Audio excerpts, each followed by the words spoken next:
Hello all, welcome yet again to another class of storytelling on culture. So this story on culture would be based on various countries or various nations, which has got something to do with your project work as well. Now we would very soon be doing an assignment as well with regard to this particular stories that I am just about to narrate to you. Now, this particular story on various cultures is dependent upon some characteristics that are unique to different countries. So, based on this, as I said a little earlier, we are doing an interesting assignment or maybe a quiz. You can call it more, rather than calling it an assignment, we'll be doing a short quiz in a week's time. So, are you all set? Let us start the class. Right. Now, the first story that I'm going to tell you for different nations' cultures based on the attitude towards time. Now, the attitude towards time can be bifurcated into monochronic or polychronic. Now, monochronic means having specification about meeting deadlines, being very particular about punctuality. So that is monochronic. I repeat, being punctual, but being very specific about keeping deadlines is what is meant by monochronic culture. Polychronic culture, it is diametrically opposite, where the attitude towards time is little relaxed, and it is okay. It is considered it is okay to be a little late, miss deadlines, be a little late to parties or meetings, business meetings, etc. So I hope the difference is clear. Now, talking about examples of monochronic countries, America, Germany, Switzerland. America, Germany, Switzerland are some of the examples. Now, polychronic, yes, unfortunately our country is a example for polychronic culture. India, Brazil, Thailand, Mexico. Now, before we further pass on to yet another characteristic on the basis of which we are going to differentiate between various countries' culture, let me just remind you, if you remember in the previous notes that were shared, there were some terms that you have learned. Some terms regarding culture, subculture, enculturation, acculturation, cultural stereotyping.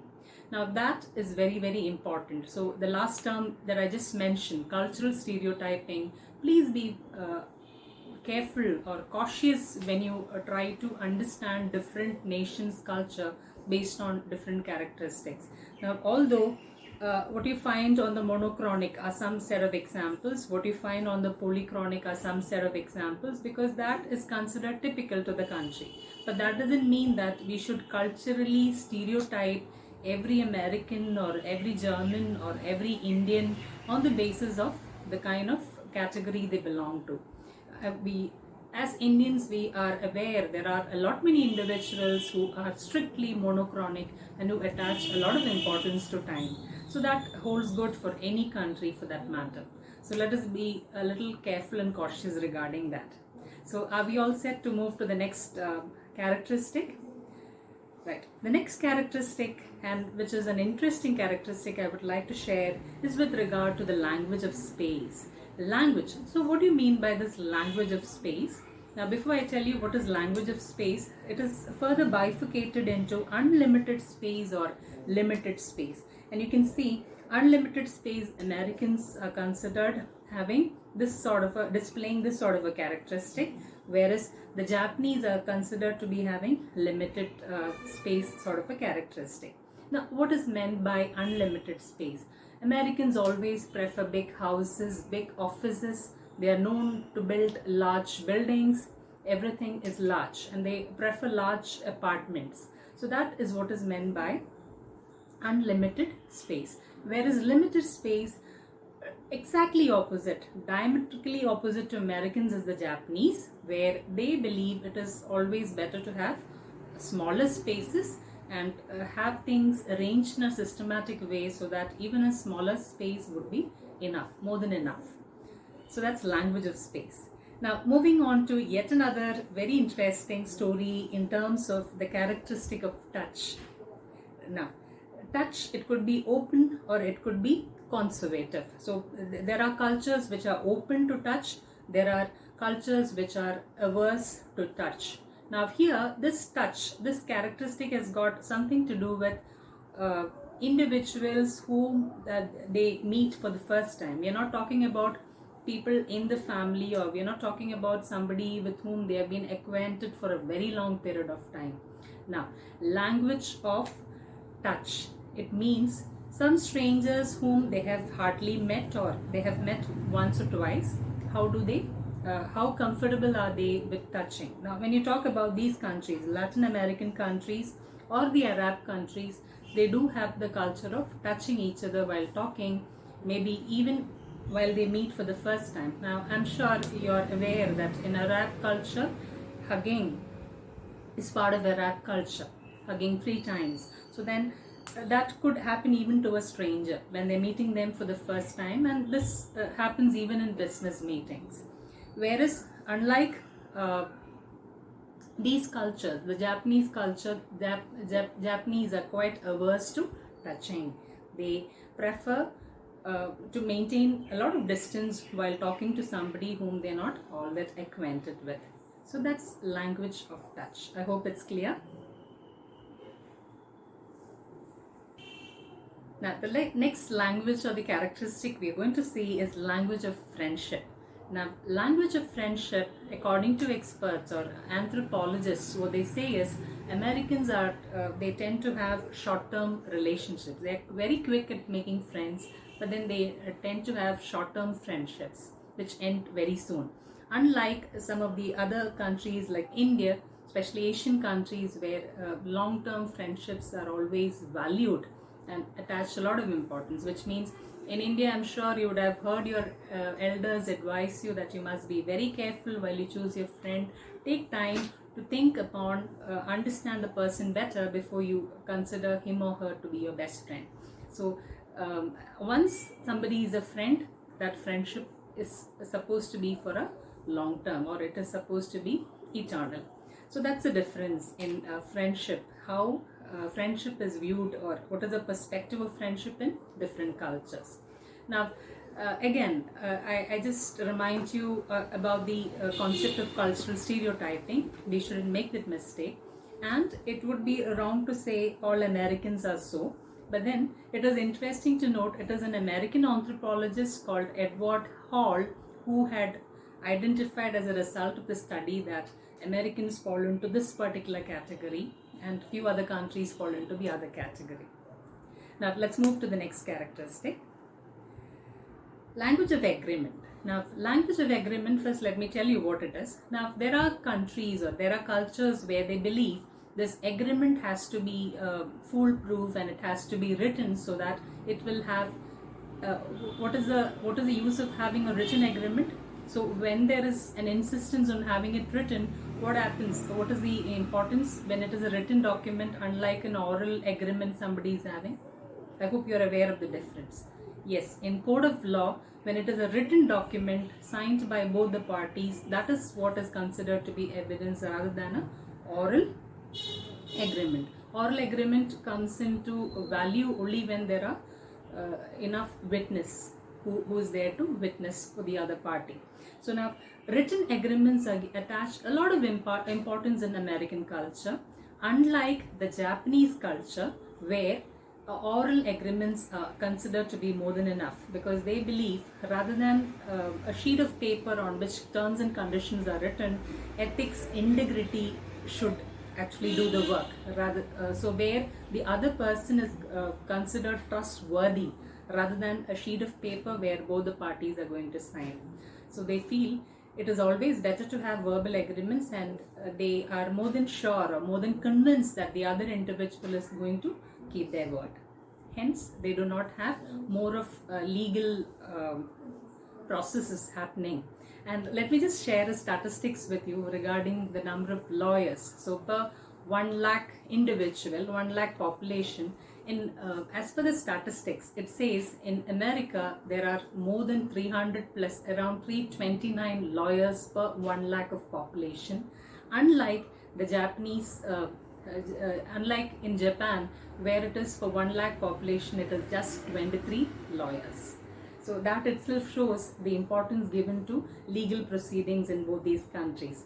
Now, don't you think so many aspects that we have seen earlier, so many characteristics that we have seen earlier, America was on one category and Japan was on another category. So there seems to be a lot of contrasting differences between these two cultures. Let's move to the next characteristic. Next, we move on to the story of context. Now, first let me tell you what this context is. Context has to be understood in a different meaning. In this particular context, the term context has to be understood in a different meaning. Now, context means explicitly, whether the individual is ready to explicitly suggest or explicitly talk, or the other individual who is listening, which means the listener is supposed to implicitly understand, which means make an explicit statement so that the listener is very clear as to what the sender is trying to convey. That is what is meant by a low context culture, where a low context culture, they attaches a lot of importance to words, which means somebody who belongs to low context culture may not understand the language of expressions and emotions or the circumstances better. They relate, or they are able to reflect better in terms of the words that are being conveyed to them. Whereas unlike low context, in high context culture, what happens is the word is given lesser importance, and it is the context or the circumstance in which two individuals or a business meeting or a negotiation is going on, which is given a lot of importance. So in a high context culture, what happens is less importance is attached to words. And it is quite interesting to note. Let us talk about an example. There is an American who's talking to a Japanese, and then this American, when asks an explicit question.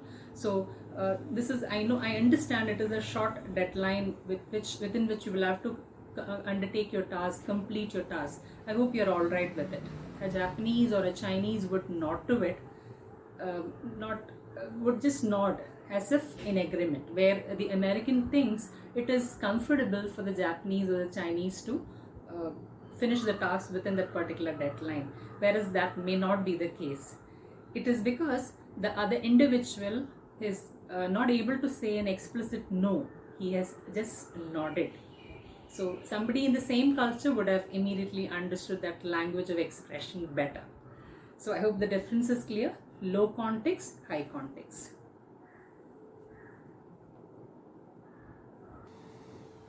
Next is language of power distance. So what is this power distance? Power distance is attaching a lot of importance to hierarchy, rank, superiority. That is what is meant by power distance. So a superior and a subordinate, if they maintain a lot of distance between themselves, or the kind of conversation, the conversation is going to be quite rigid when it is a conversation between people who belong to a different hierarchy. When you're talking about the organizational context, then you mean to say there is a high power distance.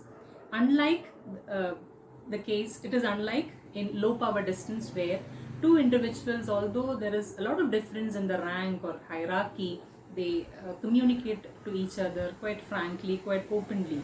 And even if it is a no that the subordinate will have to say to the superior, it is expressed quite openly. That is what is meant by a low power distance country. And you're already seeing examples. So India is considered to be a high power distance country. There are several Asian countries who belong to this high power distance country. Now let me just give you two practical illustrations of how power distance has got something to do with the way an organization works. Now, if it is a high power distance country, you will find the offices have cabins or separate rooms, and the higher the hierarchy, it would be a separate cabin, and there is a lot of importance attached to how different the room looks like from the rest of the subordinates, because it is high power distance. And let me give you another interesting example of Mercedes-Benz. Now, Mercedes-Benz, all of you are aware, which is a country of origin? Yes, it's Germany.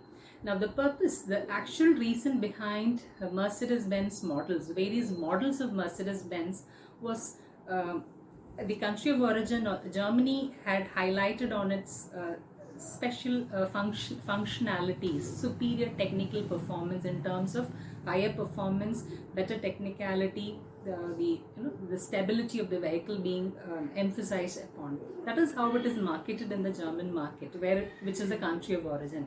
Unlike in India, where Mercedes-Benz is more of a, as you all know, it is more of a status symbol. So that's the difference in low power distance, high power distance. Let's move on to the next characteristic. So next is language of team spirit. Now, language of team spirit, individualism and collectivism. As the term says, individualism, there is a lot of emphasis on the individual, unlike collectivism where there is an emphasis on working as a team spirit. So now, for this reason, now we see the example of China, Japan for collectivism, where in Japan, China and all, saving the face is considered to be a very important aspect. So now they work as a team. And in individualistic oriented countries like the US, the incentive scheme is set. It is set in such a way that the individual, it is individual performance that is being appraised and it is individual oriented. So I hope the difference is clear. Next is language of personal orientation. So language of personal orientation, the kind of personality. So masculine cultures and feminine cultures. Masculine cultures are quite materialistic, they're quite dominating, unlike the feminine cultures which are considered to be quite submissive in nature. So we have got some examples of feminine cultures like Sweden, Norway, Netherlands, and masculine culture definitely includes Japan, America, Venezuela, Austria. Now, it is quite interesting to note in American culture, the characters like Superman, masculine cultures are given, masculine characters attach a lot of importance. Again, that has got a bearing on the kind of culture that prevails, masculinity. So a lot of importance is attached to masculinity. So that's a language of personal orientation. The next characteristic I would like to share is language of uncertainty avoidance. Now, uncertainty avoidance, what is that?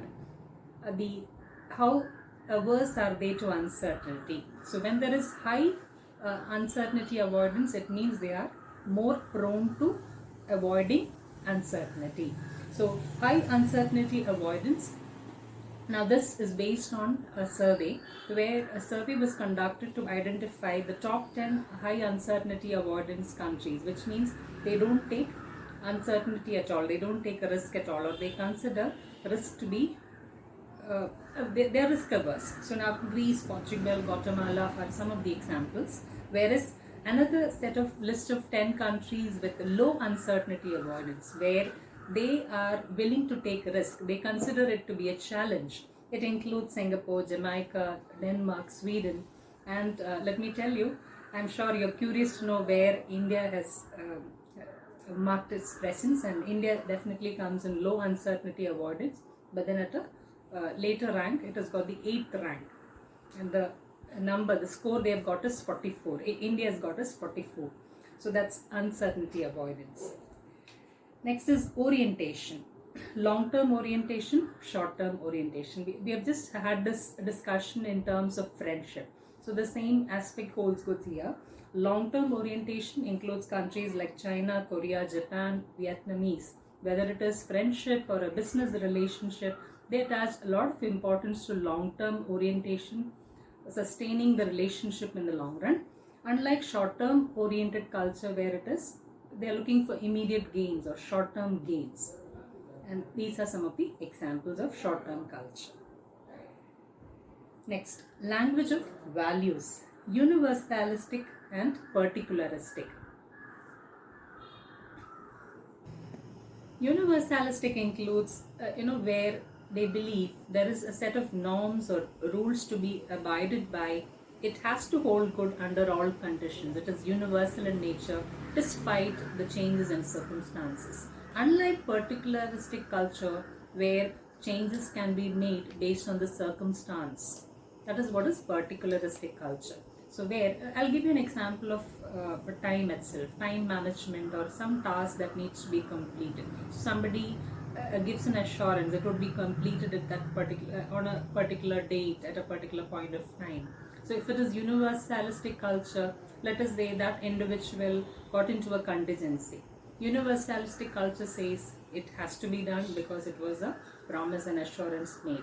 Unlike particularistic, where it is circumstance oriented, it is considered okay even if the promise could not be kept. Now this holds good not just in personal relationships, even it is considered it has got an important bearing on a business relationship, business etiquettes. So these are some of the examples of countries in both the category. Now moving to language of emotions, how well the emotions are being portrayed, whether portrayal of emotions are considered positive or portrayal of emotions are considered not so good. So in neutral cultures, as the term suggests, portrayal of emotions is considered not a strength of character, unlike effective cultures where where it is considered okay to portray your emotions. So which includes neutral cultures include Japan, Germany, UK, Indonesia, Sweden. So if you remember, I told you that nobody will give a blatant no. A Japanese would never give a blatant no because they feel a portrayal of rejecting or giving a no is considered offending the other individual. Whereas effective cultures, yes, any disagreement, it is openly expressed. So France, Spain, Italy, China, US are all examples. Next is language of proficiency, whether it is achievement oriented or ascription oriented.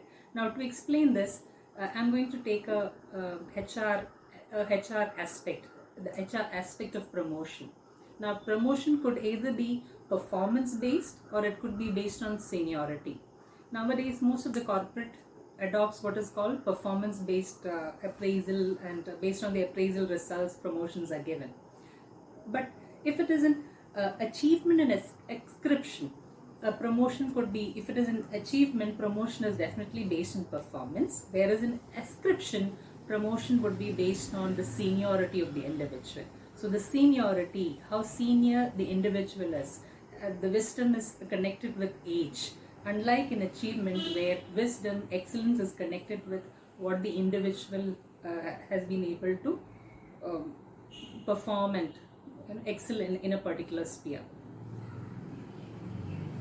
Next, language of personal and professional rank.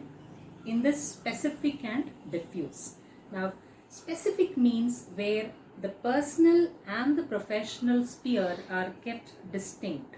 It is not mixed up. Unlike diffuse, where the boundary between personal sphere and the professional sphere is hardly there.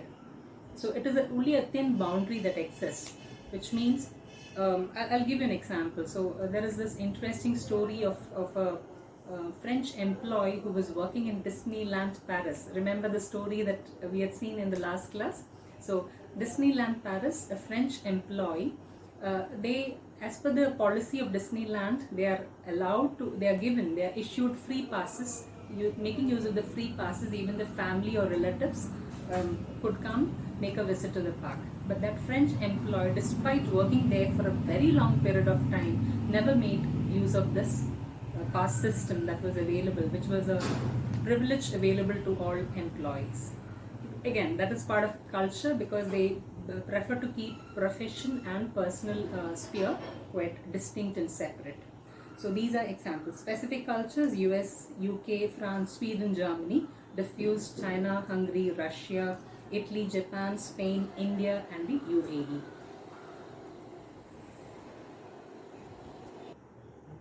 Okay. So the last characteristic that we are going to see in terms of nation's culture is in language of direction. Now, language of direction, it could be inner directed or outer directed. Now, inner directed, what is inner directed? Inner directed means the inside out, where the individual is given a lot of importance, or the inner self, one's own self is attached a lot of importance, attaching a lot of importance to materialism. unlike outer directed, where it is outside in approach. You're always sensitive about the environment, very considerate when it comes to maintaining a safer and a cleaner, environmentally safe planet, because you're outer directed. Now, some examples of outer directed countries include China, Egypt, Japan, Turkey, UAE, Nigeria, Poland. Whereas it is inner directed includes US, Switzerland, Argentina, Canada, Australia, UK. So now countries with outward oriented direction, they would emphasize more on environmental regulations, because they are very particular on maintaining safety of the environment or maintaining environmental regulations. So I hope you're clear on the various characteristics of culture. Go through it very well. Listen to this video class again and again. Get ready and geared up for the quiz that is coming up in the next week, quite soon. Thank you.